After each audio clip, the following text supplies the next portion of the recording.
that in my opinion, this scheme of monetization, the way it has been implemented, will hurt agricultural growth in our country, will hurt small industry, will hurt all those people who are in the informal sectors of the economy. And my own feeling is that the national income, that is the GDP of the country, can decline by about 2 percentage points as a result of what has been done. So, in all these measures convince me that the way the scheme has been implemented, it's a monumental management failure, and in fact, it is a case of organized loot and legalized plunder of the government.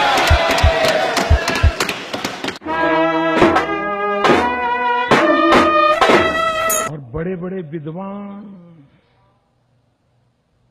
कोई Harvard के, कोई Oxford के, 30-30, 40 साल से देश के अर्थतंत्र में बड़ा मौके का स्थान निभाने वाले बड़े अर्थशास्त्री, उन्होंने कह दिया, कोई कह रहा था 2% जीडीपी कम हो जाएगा, कोई कहता था 4% जीडीपी कम हो जाएगा। भाइयों बहनों, हिंदुस्तान दुनिया की सबसे तेज गति से आगे बढ़ने वाली इकोनॉमी में उसने अपना नाम दर्ज करा दिया है।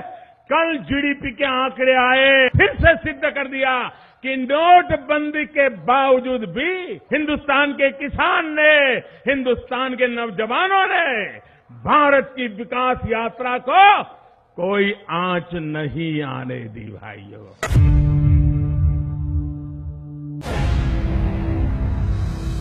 India is no longer the fastest growing economy in the world. New government data released on May 31st show a slowdown in the country's GDP growth. Prime Minister Narendra Modi imposed a ban in November to void all high-value banknotes, which led to a significant drag on the economy in the months that followed. और GDP के आंकड़े आज सामने आए। नोटबंदी ने GDP growth को तगड़ा झटका दिया है। वित्त वर्ष 2016-17 में जीडीपी ग्रोथ 7.1% रही, जबकि 2016 के संशोधित जीडीपी ग्रोथ 8% रही थी।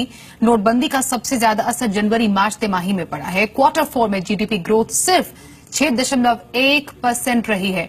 नोटबंदी के बाद कृषि सेक्टर को छोड़कर सभी सेक्टर के ग्रोथ पर असर पड़ा है।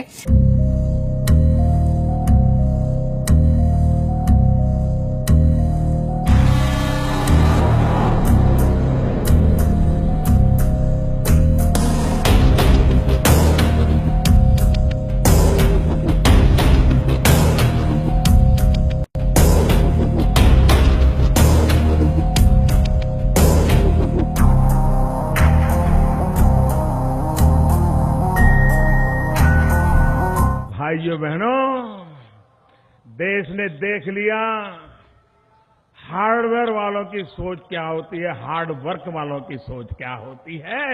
ये देश ने देख लिया